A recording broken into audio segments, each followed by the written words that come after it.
Hello guys, स्वागत है आपका इंस्पायर टेक एकेडमी में। आज के सेशन में देखिए हम लोग पीसीई के लेक्चर में चैप्टर नंबर 3 के एमसीक्यू सॉल्व करेंगे।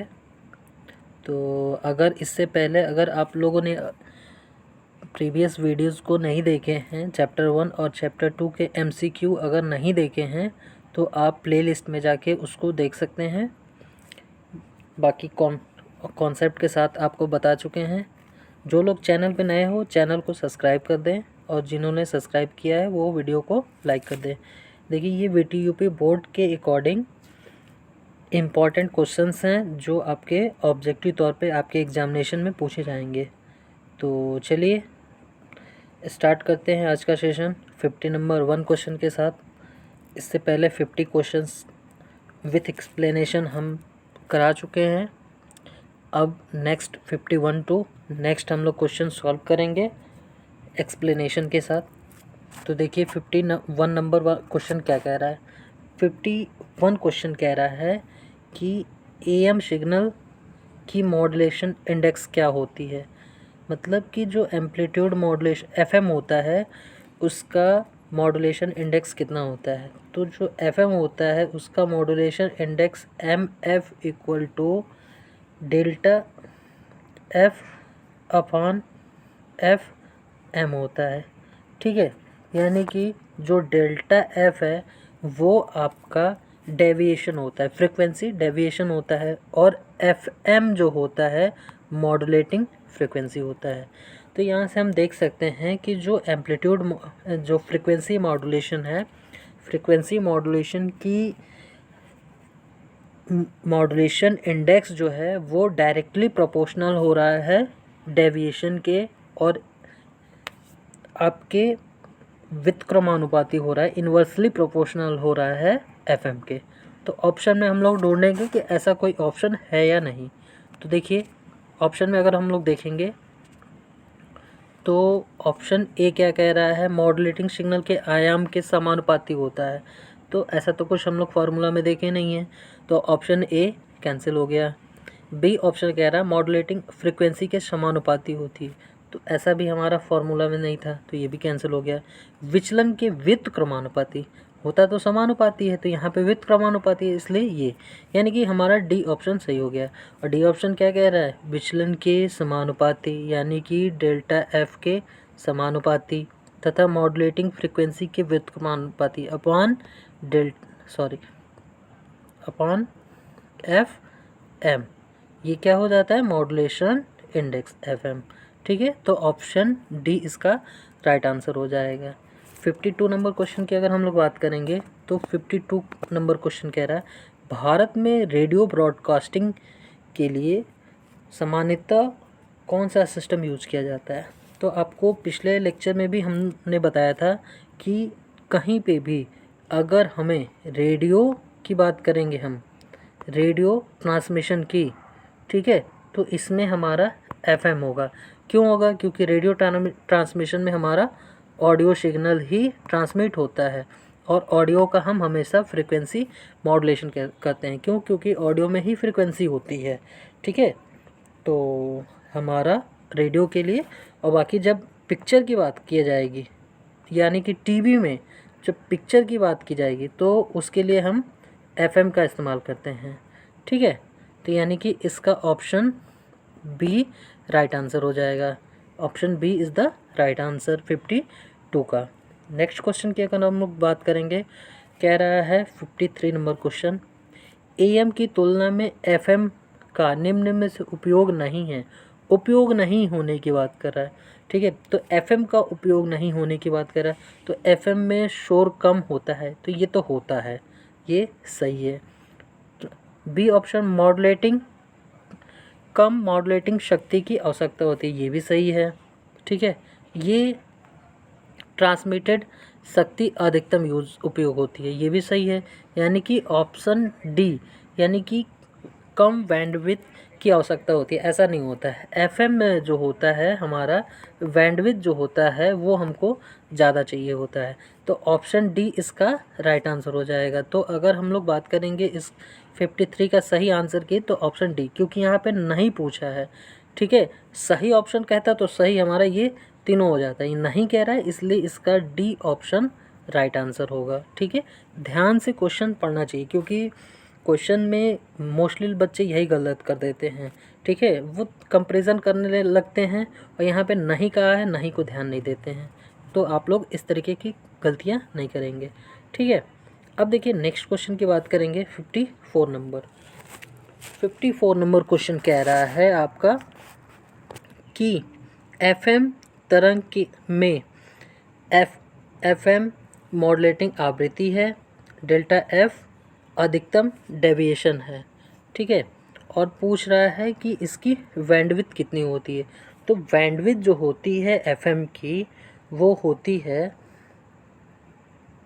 बीटी एफएम इक्वल टू होता है twice of delta F plus omega.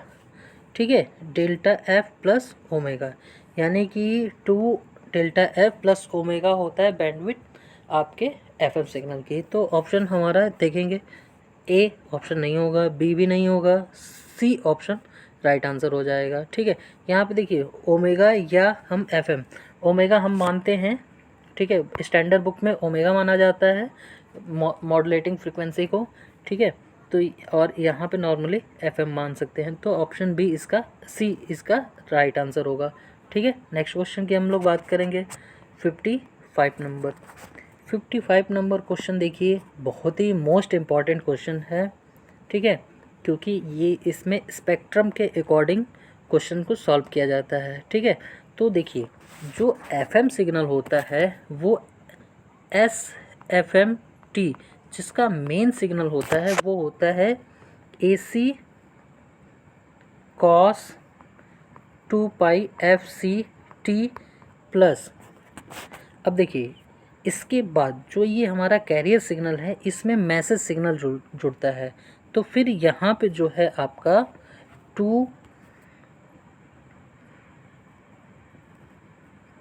KFAM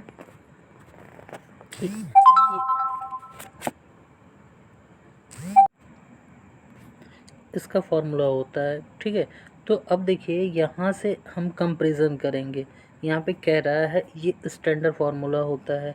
अब ये स्टैंडर्ड फार्मूला है तो इसको हम इस इक्वेशन से कंपेयर करेंगे और पूछ रहा है कैरियर फ्रिक्वेंसी की बात कर रहा है। तो देखोगे यहाँ पे ये कैरियर फ्रिक्वेंसी यहीं तक है, फिर ये देखेंगे आपका मॉडुलेटिंग सिग्नल हो जाएगा। देखिए यहाँ से यहाँ तक कैरियर फ्रिक्वेंसी है, उसके बाद ये आपका मैसेज सिग्नल हो जा रहा है इसके आगे। ठीक, तो यानी कि 2π FCT इक्वल टू हो जाएगा 6 इंटू, यहाँ से अगर कंपेरिजन करेंगे हम तो देखिए कितना हो जा रहा है आपका 2π FCT इक्वल टू हो जा रहा है 6 इंटू 10⁸ टी। टी से टी कैंसिल आउट हो जाएगा। FC की वैल्यू पूछा है तो FC इक्वल टू 6। अब देखिए इसमें सारे ऑप्शन में मेगा हर्ट्स दे रखा है, तो मेगा हर्ट्स 10⁶ होता है। तो 10⁶ करने के लिए डबल ज़ीरो हम बाहर ले आए इंटू 10⁶ डिवाइड बाई 2π। ठीक, तो अब देखेंगे कि यानी कि ये 600/2π मेगा हर्ट्स। ऑप्शन अब इसको सर्च करेंगे इसमें तो ऑप्शन डी निकल के आएगा आपका 600/2π मेगा हर्ट्स। ठीक है, तो 55 का हो जाएगा 600/2π मेगाहर्ट्ज़। ठीक है, तो ये आपको स्टैंडर्ड फार्मूला से कंपेयर करके फार्मूला से आप क्वेश्चंस का आंसर निकालेंगे। ठीक है, तो इसके लिए आप इस फार्मूले को याद रखेंगे। ठीक, नेक्स्ट बात करेंगे हम लोग नेक्स्ट क्वेश्चन की। तो नेक्स्ट क्वेश्चन 56 नंबर कह रहा है आपका, कह रहा है क्वेश्चन कि निम्न कथनों पर विचार किए। हमको सोचना है इसके बारे में कि ये क्या क्या चीज़ें हो सकती हैं। ठीक है, तो देखिए AM एक रेखीय मॉड्यूलेशन है, सही है। एक लीनियर मॉड्यूलेशन होता है आपका एम्पलीट्यूड मॉड्यूलेशन। ठीक है, और हमारा FM लीनियर मॉड्यूलेशन नहीं होता है। तो ऑप्शन बी गलत रहेगा, ऑप्शन ए सही रहेगा। ऑप्शन सी की बात करेंगे हम लोग, तो ऑप्शन अगर हम लोग सी की बात करें तो आपका AM में कैरियर पावर मॉड्यूलेशन इंडेक्स पे निर्भर नहीं करता है। तो ये भी सही है, नहीं करता है, ठीक है। तो हमारा सी सही होगा, ऐसा नहीं करता है क्योंकि जो हमारा पी सी इक्वल टू होता है ए सी स्क्वायर अपॉन 2r। तो देखिए इसमें कहीं एम आ ही नहीं रहा है, इसलिए हमारा जो कैरियर पावर है वो मॉड्यूलेशन इंडेक्स पे निर्भर नहीं करता है, ठीक है। सॉरी,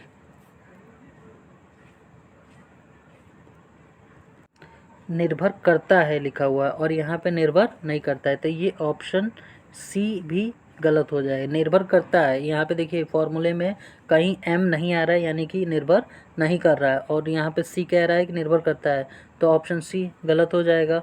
ऑप्शन डी की बात करेंगे तो ऑप्शन डी देखिए क्या कह रहा है, एफएम सिग्नल में पावर मॉड्यूलेशन इंडेक्स पे निर्भर करता है, तो ये सही, यानी कि डी और ए सही है। तो डी और ए सही है किस ऑप्शन में, ऑप्शन बी, तो इसका बी ऑप्शन सही हो जाएगा, ठीक है। तो इस चीज़ को ध्यान से थोड़ा सा पढ़िएगा, थोड़ा सा कंफ्यूजिंग है, अगर कॉन्सेप्ट क्लियर है तो आप कंफ्यूज नहीं होंगे। ये आप बस ये क्वेश्चन याद रखिए कि एफएम सिग्नल लीनियर नहीं होता है, ये हमारा नॉन लीनियर होता है, ठीक है। और एएम में जो हमारा मॉड्यूलेशन इंडेक्स पे कैरियर पावर निर्भर नहीं करता है, क्योंकि फार्मूला भी होता है आपका P C equal to A C square upon 2r, ठीक है। तो इसमें सी नहीं आ रहा है इसलिए निर्भर नहीं करता है। नेक्स्ट क्वेश्चन की अगर हम लोग बात करेंगे 57 नंबर, तो 57 नंबर क्या कह रहा है, कह रहा है कि 100 मेगा हर्ट्स के कैरियर को 10 किलो हर्ट्स के मॉड्यूलेटिंग सिग्नल द्वारा आवृत्ति मॉड्यूलेटेड किया जाता है। इसकी आवृत्ति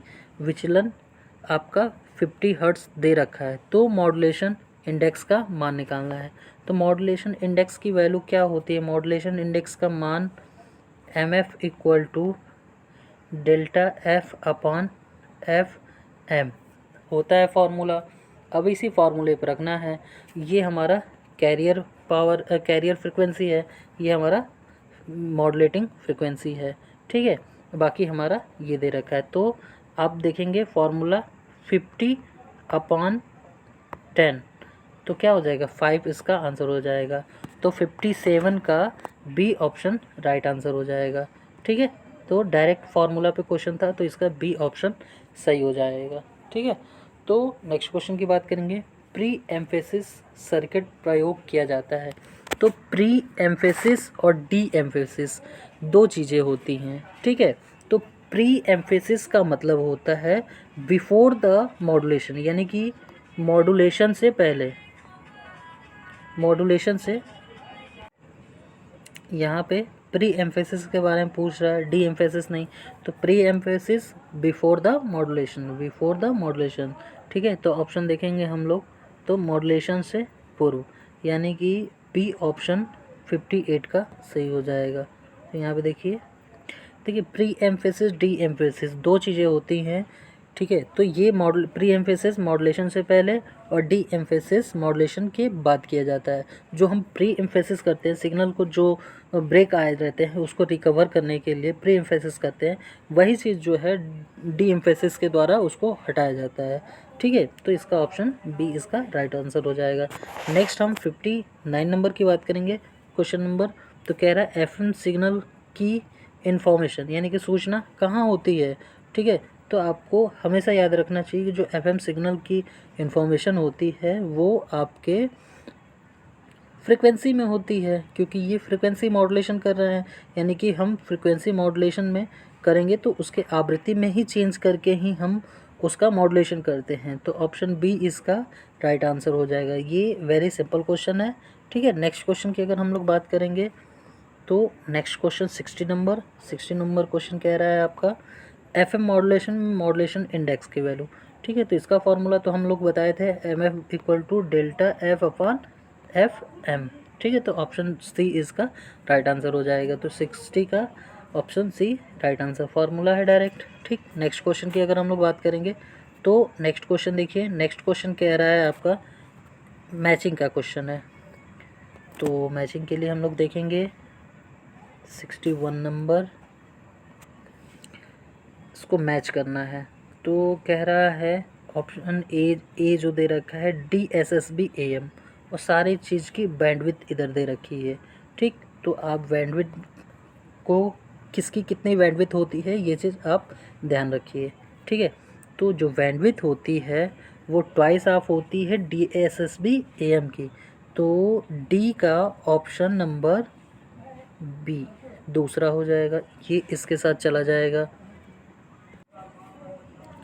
अब अगर हम बात करेंगे VSB SC या SSB SC की बात करेंगे तो देखो single side band suppress carrier amplitude modulation, तो इसका जो होता था वो डायरेक्टली ओमेगा के बराबर होता था। इसका ऑप्शन 4 हो जाएगा, तो पहले का 4 हो जाएगा। तो देखोगे अगर इसमें देखोगे तो या तो बी हो सकता है या तो डी हो सकता है।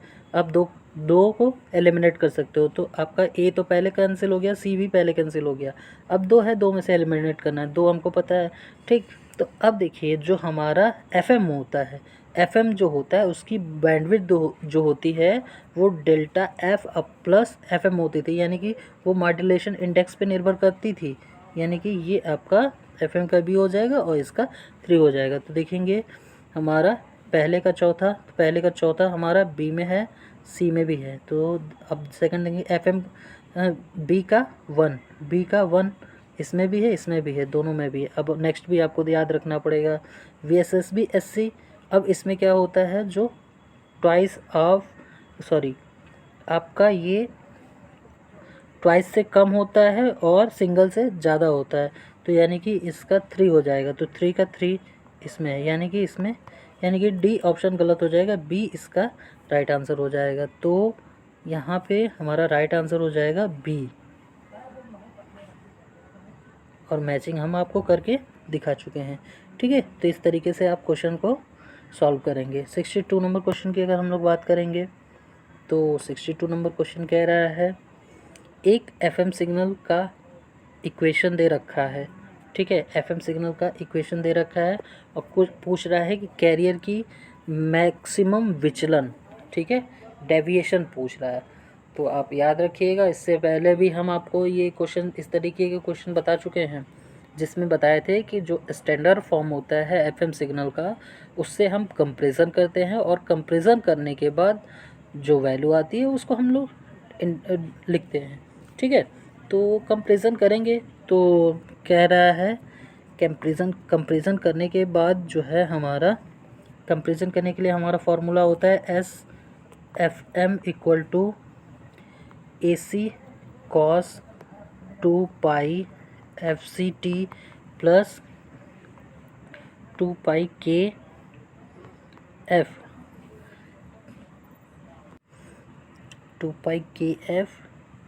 फॉर्मूला आ नहीं रहा है, integration of 0 to T MT होता है, ठीक है। जहाँ पे 2 पाई KF को हम डेविएशन डेल्टा F कहते हैं, यानी कि यहाँ पे अगर हम 2 पाई KF डेल्टा F का कंपेरिजन करेंगे तो यहाँ पे हमारा 75 निकल के आएगा, ठीक है। तो 62 का option number C is the right answer हो जाएगा। सिंपल क्वेश्चन है, केवल आपको फॉर्मूला इक्वेशन याद होना चाहिए। 63 नंबर क्वेश्चन की बात करेंगे, वही क्वेश्चन फिर से कह रहा है एक कैरियर सिग्नल को निम्न सिग्नल द्वारा आवृत्ति मॉड्यूलेशन कर रखा है, ठीक है। तो अब देखेंगे हम कि यहाँ पे वैल्यू हमको दे रखी है और कह रहा है कि डेविएशन 5 हो तो बैंडविड्थ कितना आएगा। तो बैंडविड्थ का फॉर्मूला हम लोग डायरेक्टली लिखे थे 2 into deviation delta F plus FM, और FM निकालने के लिए हम इस वाले FM मैक्सिमम फ्रिक्वेंसी, तो मैक्सिमम फ्रिक्वेंसी हम तीनों में सर्च करेंगे, तीनों में कितना मैक्सिमम फ्रिक्वेंसी है। तो आपको मैक्सिमम फ्रिक्वेंसी मिलेगा यहाँ पे 4 पाई 10 टू द पावर 4। तो यहाँ से मिलेगा, अगर देखो यहाँ पे 3 सिग्नल को मॉड्यूलेशन फ्रिक्वेंसी मॉड्यूलेशन किया गया है, ठीक है, एक ही कैरियर के द्वारा।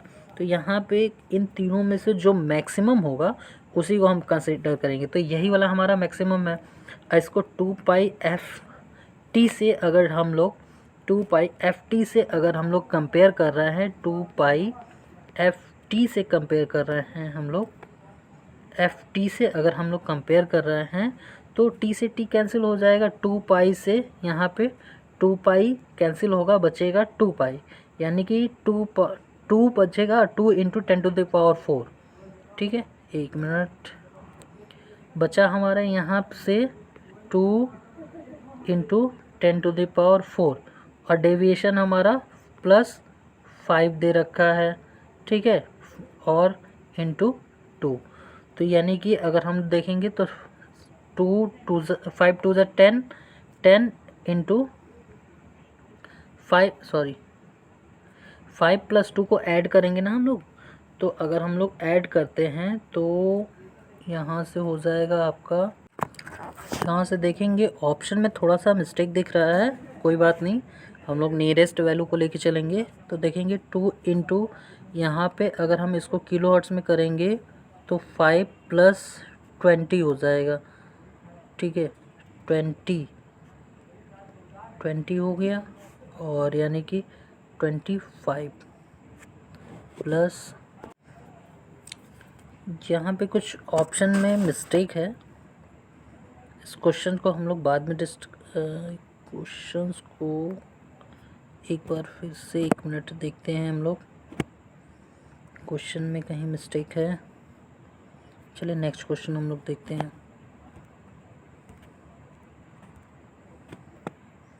64 नंबर क्वेश्चन क्या कह रहा है आपका, FM वेव के इक्वेशन को सरल करने हेतु प्रयुक्त किया जाता है, ठीक है।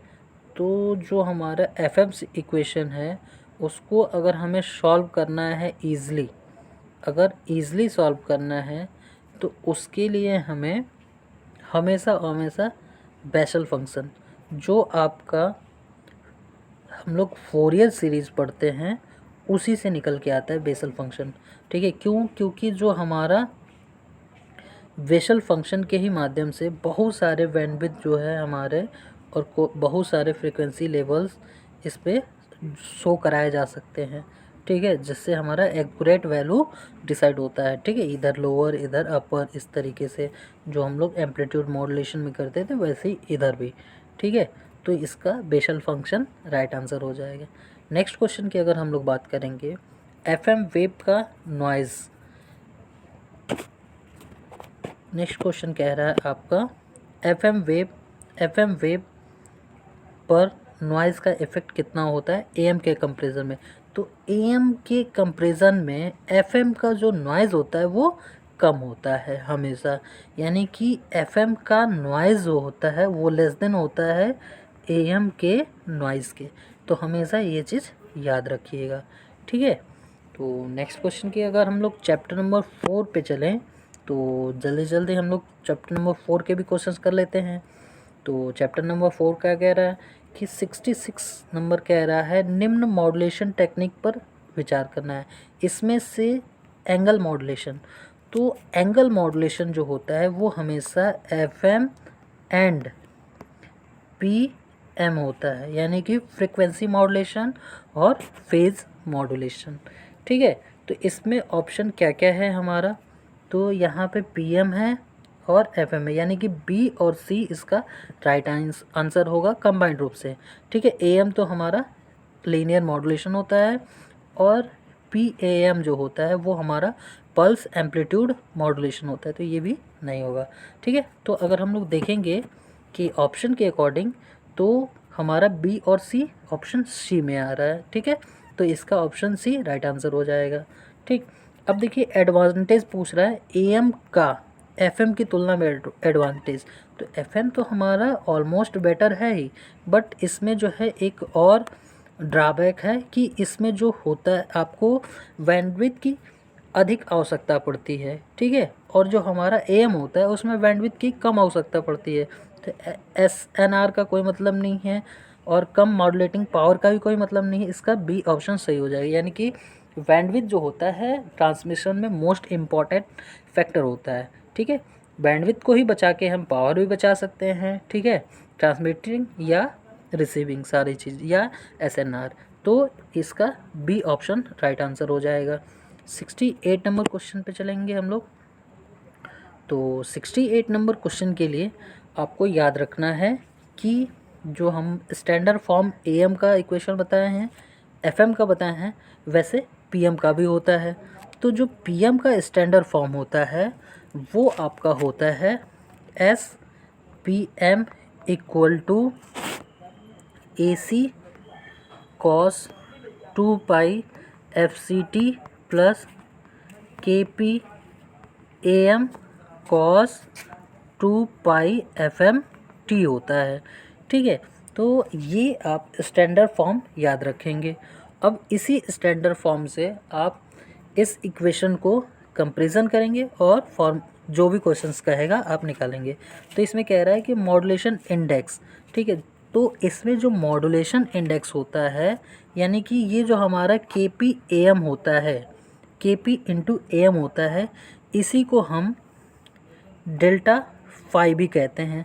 ठीक है, तो हमारा इसमें जो होता है KP/AM होता है, इसको हम डेल्टा फाई भी कहते हैं। और जो हमारा मॉड्यूलेशन इंडेक्स MP होता है वो डेल्टा फाई के इक्वल होता है। ठीक है, तो अगर हम कंपैरिजन करेंगे तो ये 5 हो जाएगा। अगर इक्वेशन से आप कंपेयर करेंगे तो आप अपने कॉपी पे इस इक्वेशन को पूरे सही तरीके से लिखेंगे और इसके साथ कंपैरिजन करके लिखेंगे। ठीक है, तो इसका आंसर हो जाएगा आपका ऑप्शन ए, इसका राइट आंसर हो जाएगा, यानी कि 68 का ऑप्शन ए राइट आंसर हो जाएगा। 69 क्वेश्चन की अगर हम लोग बात करेंगे तो निम्न में से कौन सी तकनीक में आयाम लिमिटर द्वारा शोर का प्रभाव कम नहीं किया जा सकता, नहीं की बात किया है। ठीक है, तो जो एम्पलीट्यूड लिमिटर होता है वो हम PM और FM में लगाते हैं, AM में नहीं लगा सकते हैं, इसलिए इसका ऑप्शन ए राइट आंसर हो जाएगा। ठीक है, क्योंकि हम AM में आयाम लिमिटर को हम यूज़ नहीं कर सकते हैं। ठीक, तो नेक्स्ट क्वेश्चन की अगर हम लोग बात करेंगे तो 70 नंबर क्वेश्चन कह रहा है कि एक फेज मॉड्यूलेटर द्वारा FM वेव प्राप्त की जा सकती है, तो इसका ऑप्शन ए राइट आंसर हो जाएगा। इंटीग्रेटेड की सहायता से हम FM सिग्नल को प्राप्त कर सकते हैं। ठीक है, तो ये रहे हमारे आज के सेशन के 20 क्वेश्चन, यानी कि हम लोग 51 से लेके 70 तक के क्वेश्चंस को सॉल्व किए हैं।